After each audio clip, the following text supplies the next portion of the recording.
Hello, everybody. This is Mr. Munson, and we're looking at Unit 3, Parallel Lines and Transversals. So we'll make sure you should have done your vocabulary already for this section. Transversals are just basically a line that goes through some other lines. It comes down to that. And when that happens, we create some new angles, and we're going to explore the relationship that happens with transversals and other lines. So for instance, suppose we have these two lines here. If I draw another line through it, just like that, the red one is a transversal, and the two other green ones are the one that it's a transversal to. That red one transverses through the other two lines.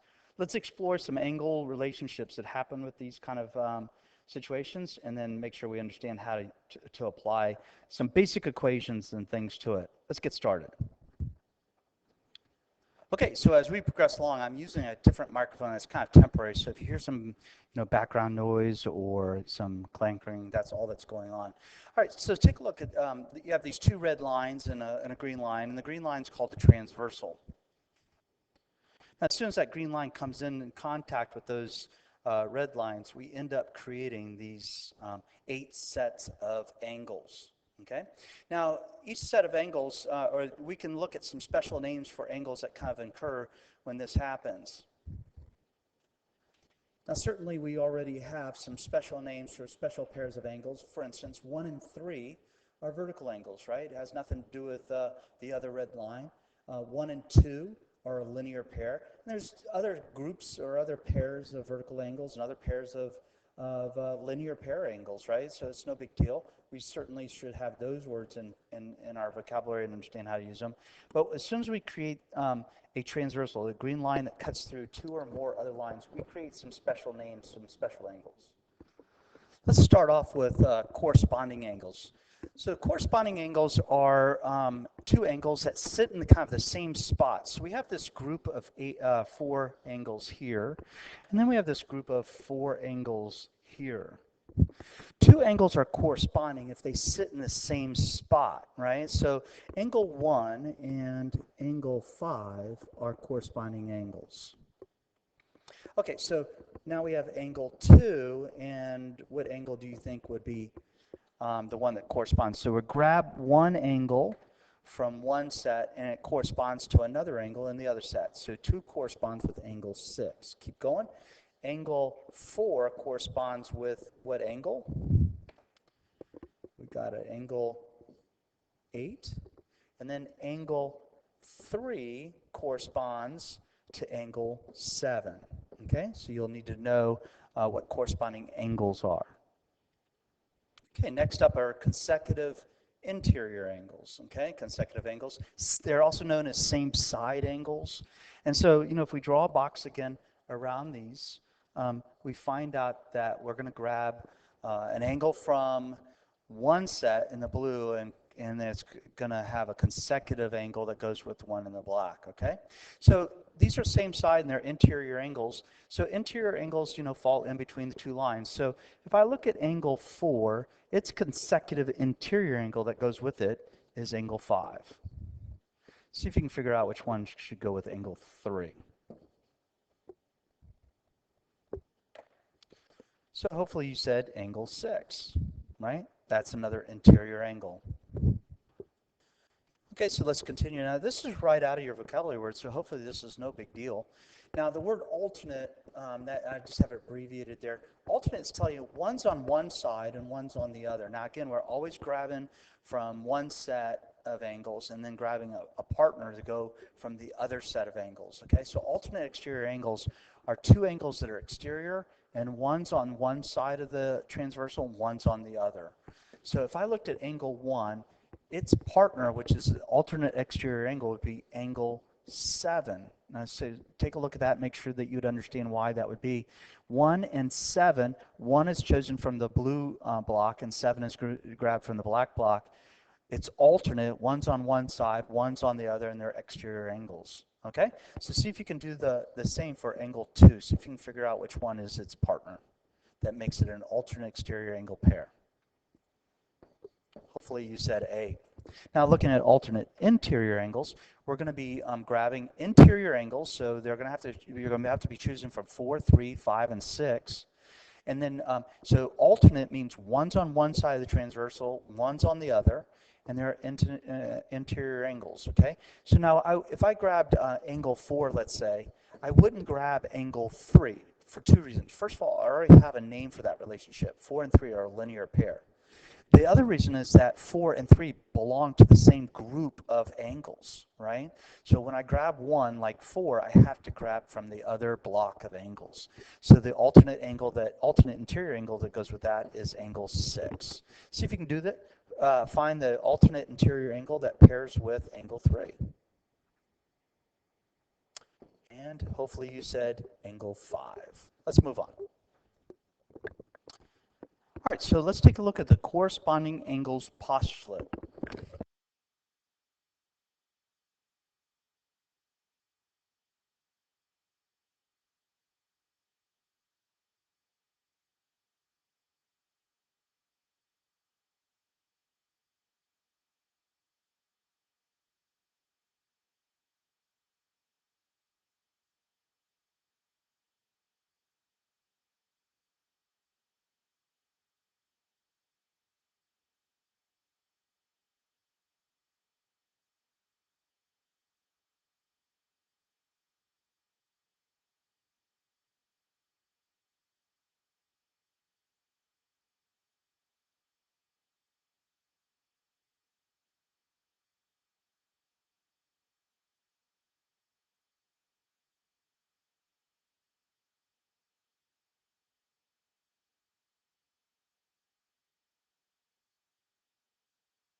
Little double slashes and everything.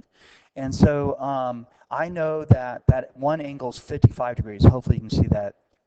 So now its corresponding angle, that position, is kind of the lower right-hand corner. So angle 6 is automatically congruent to it, okay? And the reason is because of the corresponding angle postulate.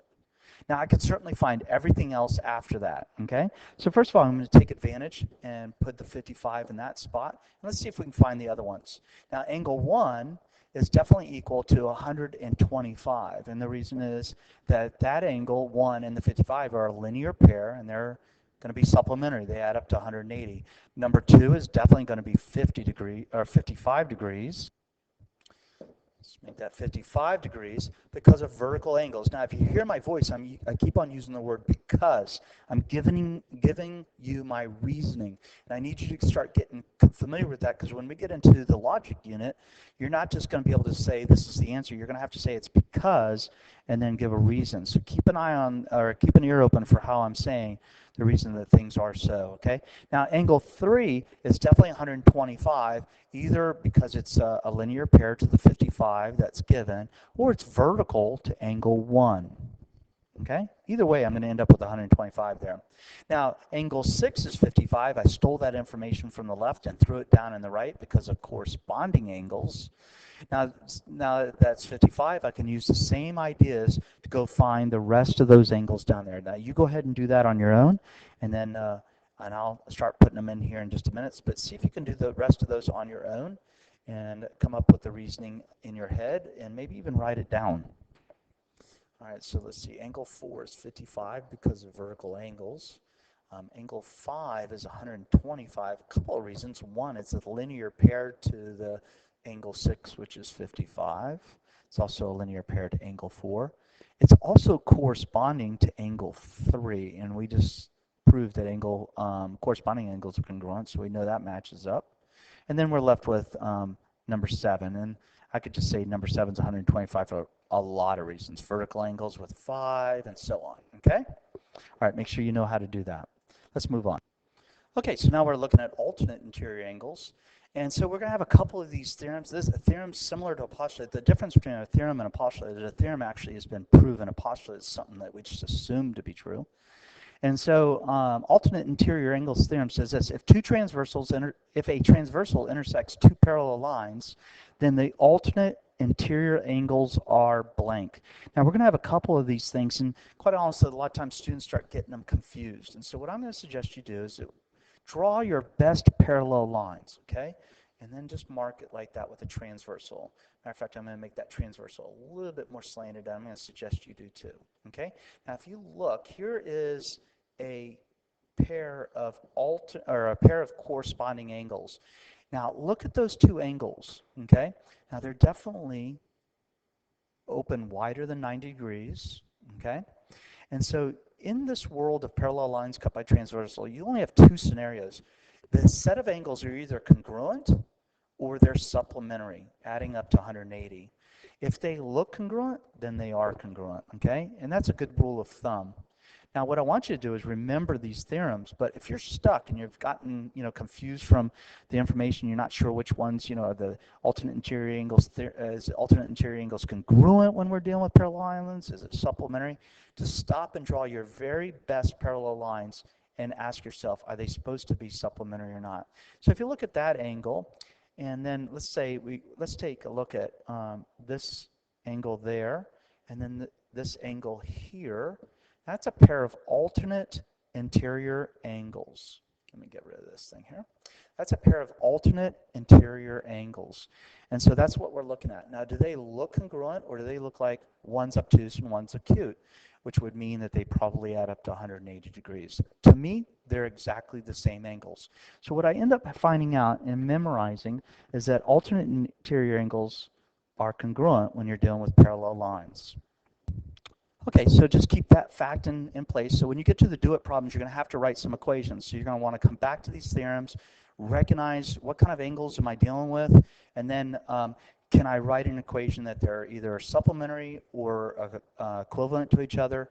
And to determine what type of angles you're dealing with is going to determine which kind of equation you're going to write. Let's write the next. Okay, if a transversal intersects two parallel lines, then the alternate exterior angles are. Let's just look to see if we can figure this out. Okay, I draw my very best parallel lines. They're not perfect, but they're pretty good. And so I go like this, and then I look at a pair of alternate exteriors, right? So there's one, and over here is another one, and they both look acute to me. And so that means that they are congruent. If they were both obtuse, that means that they're congruent. Now, if one's obtuse and one's acute, then I know that they're not congruent, and the only other alternative is that they have to be supplementary. So what I conclude from this is that alternate exterior angles should be congruent, and that's a clue to how the equation should look when we're dealing with those problems. Okay, so now we are looking at consecutive. I misspelled consecutive there. Okay, consecutive. Ooh, I totally misspelled it. I'm sorry. Well, in any case, consecutive interior angles, or known as same side interior angles. If a transversal intersects two parallel lines, right, just like my picture is there, then the consecutive interior angles are what? Okay, so if you take a look at that, here's one angle there, and here's another angle there. Okay, now with the green line's not quite twisted enough to make a huge difference, but what I can tell is, this just comes with experience, is that the top black angle that I have there is acute, and the one below it is obtuse. Okay, so what ends up happening is that they're definitely not congruent, and the only other idea that we deal with parallel lines and transversals is that they're supplementary. Okay, in other words, that they add together to be 180 degrees, and that's the kind of equations that we would do. Okay. All right, let's take a look at this example. I'm looking for the measure of angle 1. So I've given an expression 3x plus 2 and then 5x minus 8 and angle 1. Now 3x plus 2 and that angle 1, I definitely recognize that those are corresponding angles. They sit in kind of the same spot when you look at the two sets of angles, the ones off to the left and the ones off to the right. And I could draw a box around it to make it easier to see that, like I did at the beginning of the video, but I'm just not going to do that. But what I do notice is that 3x plus 2 and the 5x minus 8, those sit in the same spot, or they sit one on one side of the transversal, one on the other, and they're both exterior angles. Now, according to my theorem that I just said, alternate exterior angles are congruent. So now I can write a relationship. Okay, so I write the equation, and in red there I wrote alternate interior angles theorem, and I need you to do that as well. okay, as you're doing these problems. The more you write that down, the more you'll identify which ones are what and all that stuff, okay? And so now it's just a matter of solving that. And let's change that to -8 or subtract 8. And so once I, just do my basic algebra skills there, I end up with x equals 5. Okay? Let me just double check.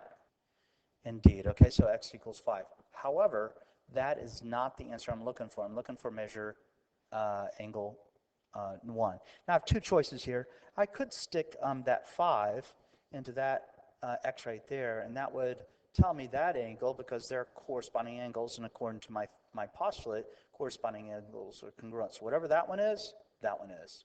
Now I could also take the 5 and stick it in here, and angle 1's the same because that would make it vertical angles, and we know vertical angles are congruent, okay? So either way, we're going to end up with the same calculation that works. And so I find out that the measure of angle 1 is 17, and that's in degrees, okay? Now go ahead and draw yourself a final bar there, write in summary, and write yourself a quick summary of what it is that you've learned. You've learned some special angle names and then their relationships, and then let's look at some do-it problems. Okay, and that's it. So let's take a look at your do-it problems. I'll zoom in and kind of scroll through them so you can look at these quite clearly. Bring this in, get 100%. Take your time. Remember, first time you practice is going to make your strongest memory. All right, have a great day. Let me zoom in.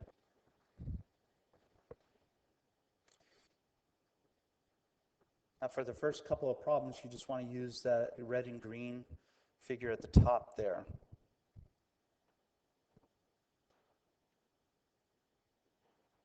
When you're doing the y, you want to refer to what type of angles and what postulate or theorem you're using.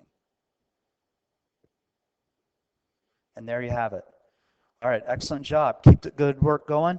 Let's make this Unit 3 an A+ for you. Take care.